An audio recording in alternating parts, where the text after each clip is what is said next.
This is Terraria, and this is Terraria 1.0, where I'm going to be attempting to survive for the next 100 days to see just how much this game has changed over the past 14 years. For instance, did you know that the map didn't exist until 1.2? Did you know there used to be only 4 rows of inventory slots? And did you know that the Star Fury used to be so much cooler back in the day? I sure didn't, but join me as I experience all of this and more in 100 days of Hardcore Terraria. On day 1, we start off the challenge like any other and chop down some wood. Or at least I tried to. Oh no. Until I made a horrifying realization. You know that magical shift button that automatically switches to your axe when hovering over a tree or your pickaxe when hovering dirt? Well, that auto select feature wouldn't be added until 1.1. But the differences on day 1 unfortunately did not stop there. What? I don't think you can place stuff down while you're holding it. Okay, well, let's go explore. Hopefully the mining helmet's still in this game. I think that would be such a good item for me, because this is pain without the auto-select. Unfortunately, it was already starting to get dark, and I am in no way ready to deal with all those enemies, so I went back to the base and started looking for gear underground. Now, you might be thinking, underground? That doesn't exactly seem much safer with all the dart, boulder, and dynamite traps. And normally, you'd be right. But today, we don't have to worry about those because traps weren't added until 1.1. After surviving the first night underground, I built some more houses on day 2 so that more NPCs could move in. I have 1 gold. Is that enough for the helmet? Because, man, would that be nice. 8 gold! What? So I went back underground and mined a ton of gemstones until I had enough gold on day 4 to buy the mining helmet. Oh, and for those wondering why I didn't make a hook with all those gemstones, it was the first thing I tried, but it turns out gem hooks don't exist in this version. But that's okay, because we have a shiny new mining helmet. And so for the next few days, I put it to good use underground. However, the progress was pretty slow because I quickly realized that the underground houses that contain gold chests were not a thing in this version. Instead, the chests are just on their own, scattered around the underground. And this made them much harder to spot. So, on day 8, I decided to take a big risk and travel to the jungle biome. If I could just secure a single moonglow, I could start to craft spelunker potions and dramatically increase my ability to find life crystals and chest loot. But, like I said, I was taking a big risk here. Okay, we almost just died. So, I took the hint, left the moonglow search for later, and continued mining under our base. But without the spelunkers, progress was slow. By day 12, I'd only found 2 more life crystals and only a few golden chests, all of which contained items that I already had. But that was all about to change. Oh, nice. Okay. Uses 20 mana. What do you mean uses 20 mana? Actually, I don't think we have any mana right now. Yeah, we can't actually use it yet because unlike in the newer versions of the game, the player doesn't start with any mana. So we'll be waiting a while longer before we can use the mirror. Before challenging the first boss, I still wanted to get at least one of 2 items. Either a hook or the cloud in a bottle. Better movement will dramatically increase our survival rate, especially during boss fights. So I really didn't want to take any chances by skipping out on these. And on day 13, now that I had some better armor and a little more life, I decided to brave the jungle again for that moonglow. Oh, moonglow. Okay. Come on, get it. Nice. With that, we have access to spelunker potions. So by day 15, I had already managed to max out our life. But there was still one last thing I wanted to do before fighting the first boss. This looks so different. Is that a locked chest? With the sky loot being locked inside this chest, these floating islands are pretty useless until we can enter the dungeon and get golden keys. So, it was time to fight the first boss. In the current version of Terraria, there are 2 main ways to summon this boss. Either you craft and use the slime crown, or you wait for the slime rain event and kill 150 slimes. Sadly, neither the slime crown nor the slime rain exists in 1.0, which leaves us with just one option. Specifically during the day, if the player is in one of the outer 6th of the world, then and only then is there a 1 in 300 chance that the king slime will spawn. So to hopefully speed this process up, on day 16 I took another huge risk and tried to get my hands on a water candle. Everything is in my head's like, don't do it, it's not worth it. But this water candle would be incredibly useful, so I did it anyways. I ventured lower and lower and lower until eventually there's one. There's no way I can go that low. Oh my god. We got it. We're good. We're good.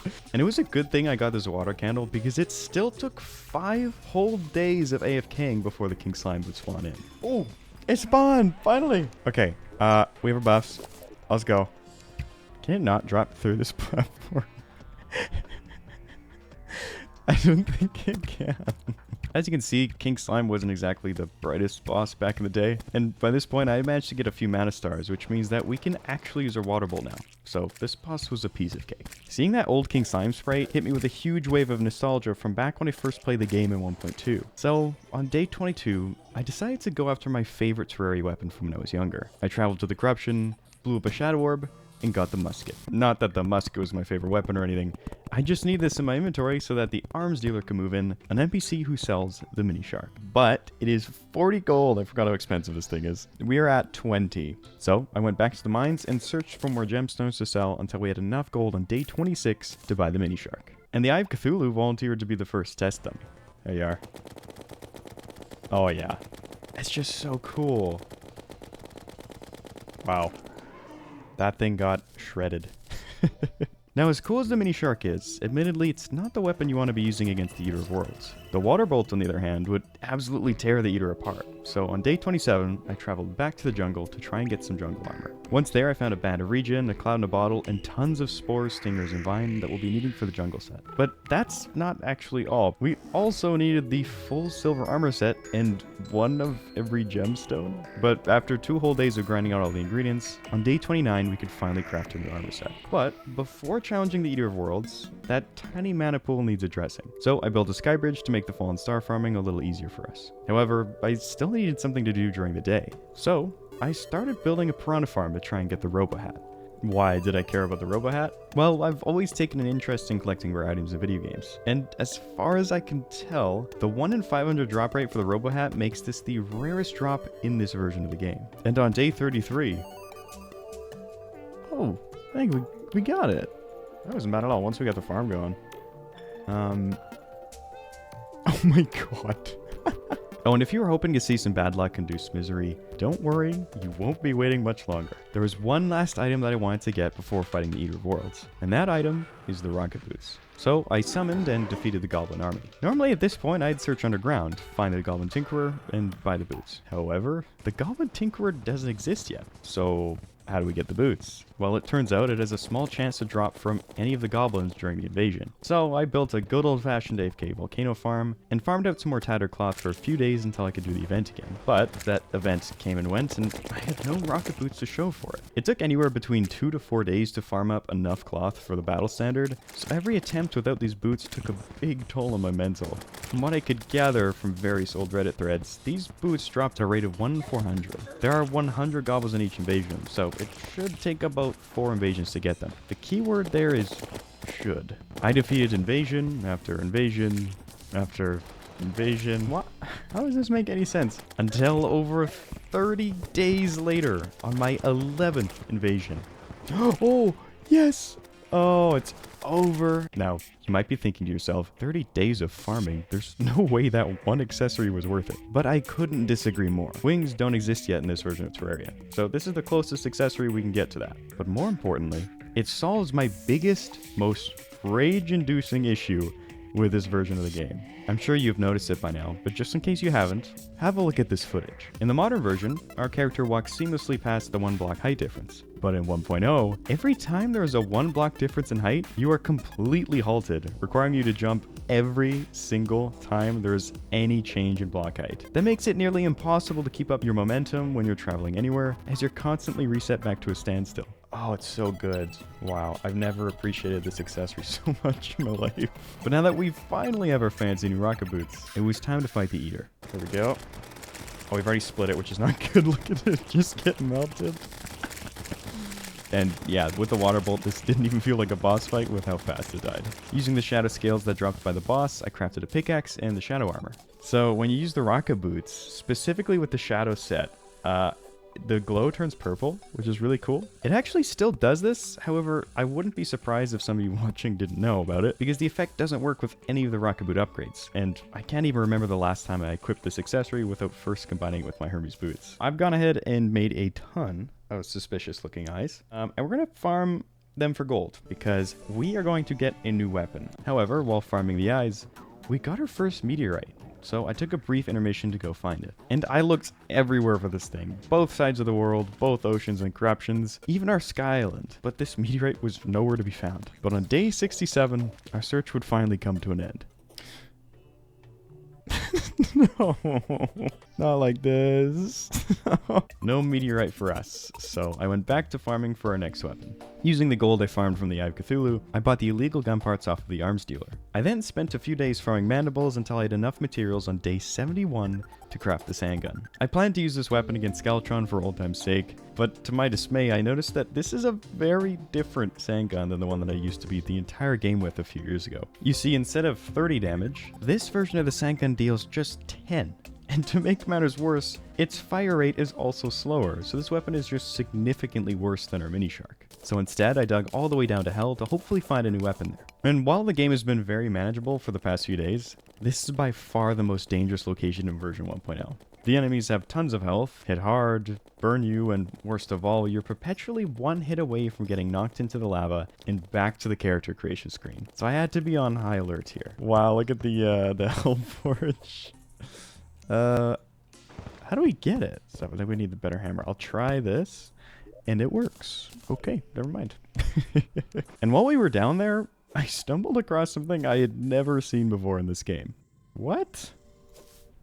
That glow stick just went through the wall. I don't know. What? It did it again. Okay, what does 48 bars get us? So we got the pickaxe for 35 bars. No, thank you. The great sword, also 35. You tell me I can't even make 2 pieces of this armor with 48 bars. It took another 3 days of hellstone farming, but by day 75, I could craft everything I wanted. Alright, so we can test our weapons on the eye. So flame ring, it has a chance to put them on fire, but as you can see, it is very low. So it's not great, whereas the sword, I don't know if we got lucky there, if it always does that on fire debuff. We did get lucky. This has got to be the best one that we got, is the Molten Fury.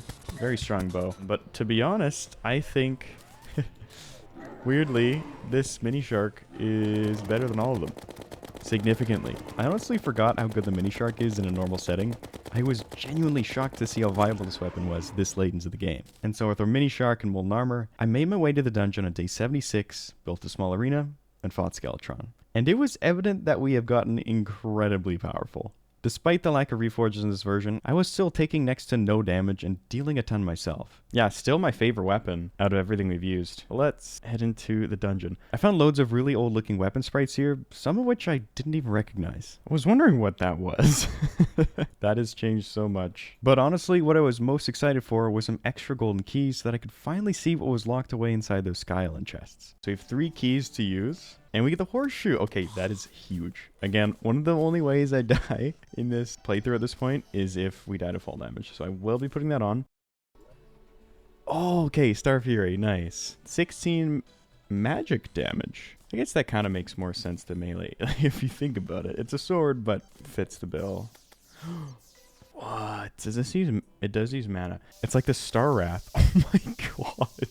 Okay, new favorite weapon unlocked. I wish they would go back to this. There's actually one more sword that I wanted to obtain before these 100 days are up, and admittedly in this version it's not nearly as cool as the Star Fury, but it's too iconic to ignore. If we combine the Light's Bane, the Blade of Grass, the Muramasa, and the Fiery Greatsword at an altar, we get the Knight's Edge. Now, we've actually already defeated every boss this version of the game has to offer, so I didn't have anything new to test it out on. However, I still had 2 main objectives left before these 100 days are up. The first was to get my favorite vanity set from when I first played Terraria. And the second, to try and purify the entire world. As far as the vanity set goes, it's actually quite the grind. Part of the recipe calls for 9 green dye. Each green dye requires 3 jungle grass seeds, so that's 27 jungle grass seeds that I'll have to farm up to get the set. So instead of testing out our new Knight's Edge on a boss, it will instead be used as a very fancy grass trimmer. The set we are going for is called the Hero Set. As a kid, I never really got into the Zelda games. Don't worry, I've since rectified this. But I was still a big fan of Link because I absolutely loved playing Smash, and mained one of the various Links in both Melee and Brawl. So it was by far my favorite vanity set in the game. Now that I had that set, all that was left to do was purify the world. And we still have 19 days to do it, so we should have plenty of time, right? Well, not exactly. Purification powder is the only item that can purify the corruption in this version, and when compared to the Clentaminator, this powder leaves a lot to be desired. The only upside to it is that it's very cheap to buy from the Dryad. Technically, there's another way, but it's far too expensive to even consider. One stick of dynamite costs 50 silver, and in 1.0 we can't use bombs to destroy Ebonstone, so demolition was off the table. With no other option, I filled up my entire inventory with purification powder, and on day 81, I started purifying. Initially, the pace didn't look too bad. I could easily make my way down the first chasm and purify all the sides. However, because of the limited range of the purification powder, lots of the Ebonstone was left unchecked in any areas with thicker stone, so I had to spend a ton of extra time mining around to the other side to reach it with the powder. The bottom of the chasm was the worst bit to deal with because there's so much condensed stone that it required several tunnels to reach all of it. Currently, day 82, got the first chasm done. Hopefully we have enough time. We have basically 17 days because we're about to cross over. And while the next chasm appeared to be really short on the surface, on day 84, I would find out what lurked underneath. Without a chasm to traverse all the way down, I had to manually dig out several channels through the stone by hand, which really slowed us down. It was monotonous work, but I kept going, determined to see it through. We're done purifying the corruption. That took a good while. However, this is only one of the 2 corruption biomes, and the other one's bigger. So I think we'll have enough time, but it'll be close. What I failed to realize, however, was just how much bigger that second biome was. So we are done this large bit of this corruption. For some reason, this one's like turbo huge. I don't know why. I'm getting very worried because we're just about to roll over to day 96. And we still have a huge section to the right to deal with, like basically the size of what we just did. With each passing day, it was growing more and more evident that we weren't going to make it. And looking back, I definitely would have had our rocket boots not taken 30 days to farm. I feel like with another 3 to 5 days, it would have been no trouble at all. That's day 100. There's no way we're getting this done. Technically we could use today, but I think I'll go insane if I throw another purification powder. While we couldn't quite purify the world, we were still able to complete the main objective of surviving for 100 days, so I can't be too upset. And while frustrating at times, it was really cool to travel back in time to see just how far this game has come over the past 14 years. If you've made it this far and haven't already, consider subscribing because I plan to make a bunch more videos like this one. Thank you all so much for watching. I'll see you all next time. Peace.